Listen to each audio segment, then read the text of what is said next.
It was a warm autumn afternoon. Rosie and Philip were busy at Knapford Yards, shunting trucks for the other engines to take to the far side of the island and beyond. Philip watched in amazement as Rosie calmly arranged her trucks with no trouble whatsoever. How did you do it, Rosie? I couldn't make the trucks behave so well when I'm shunting them. You must have magic buffers. I don't have magic buffers, Philip. Many years ago, I worked at Southampton Docks, where I learnt a few things on how to manage trucks.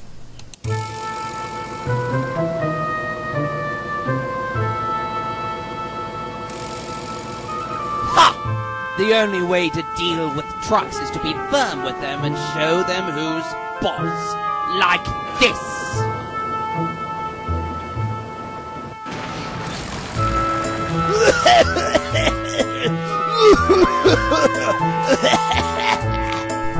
Destroying the trucks rather than arranging them. That's not very revolutionary of you, Diesel. But he is full of surprises. Shut up! That evening, the Fat Controller came to see Rosie. Rosie, you have managed the yard splendidly, and thanks to you, things are running like clockwork. Thank you, sir. It's my pleasure. I feel your hard work and dedication is deserving of a promotion of sorts.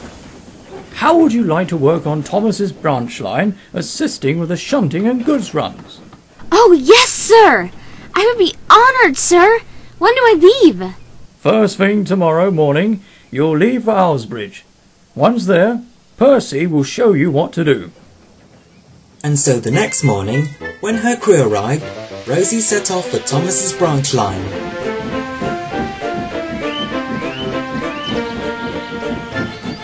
When she reached Owlsbridge, Percy was waiting for her. Good morning, Percy. Oh, good morning, Rosie. I'm glad you've come to help. With so many businesses and factories opening across the valley, there have been more trucks than I can handle, and your help is greatly appreciated. It's my pleasure, Percy. Now, let's get started. Throughout the morning, Percy and Rosie shunted trucks in Owlsbridge Yard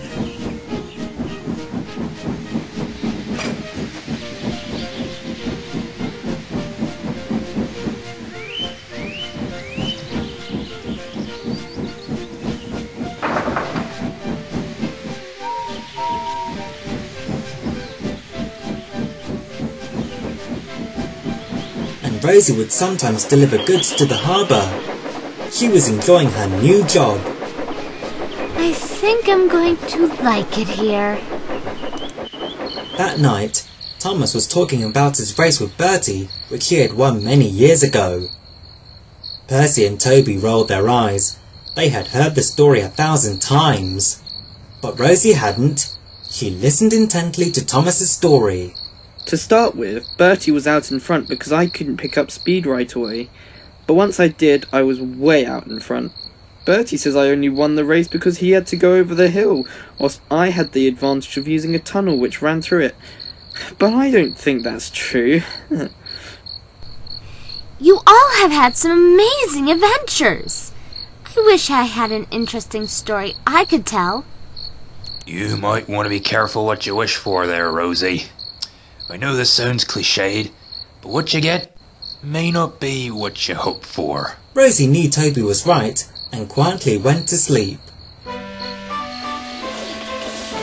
next morning, a train of fuel tankers were waiting in Owlsbridge Yard to be added to Henry's slow goods, which was due to arrive at 10 AM. But today, the big green engine was held up by track work on the far side of the main line. These tankers need to be delivered to Knapford Harbour by 11:30.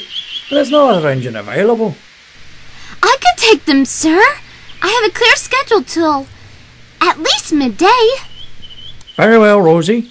Get ready. The train is due to depart in 10 minutes.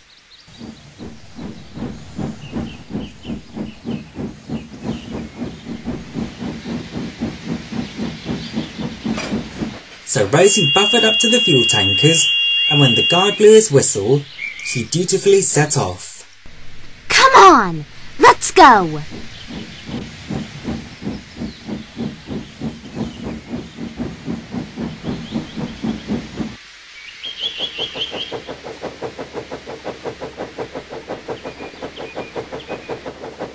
Rosie's journey had been uneventful, but this wasn't to last when she reached Henry's tunnel.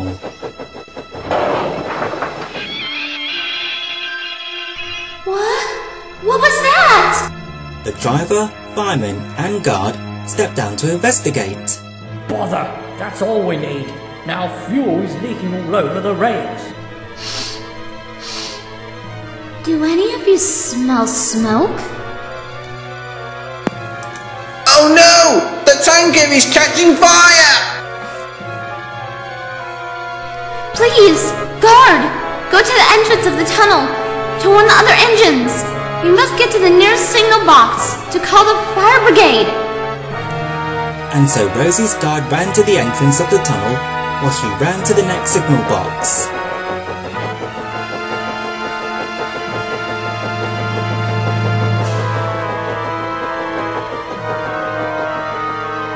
It's fuel, and it's very dangerous! Please get there as soon as you can! By the time Rosie returned to the tunnel, it was engulfed in flames! The fire brigade worked their hardest to put out the blaze. It wasn't long until the fire was put out. Amazingly, despite being as old as the tunnel, the only damage it really had sustained was warped rails, but the tankers and brake van were completely destroyed. The Fat Controller soon arrived on board Henrietta. A job well done, Rosie.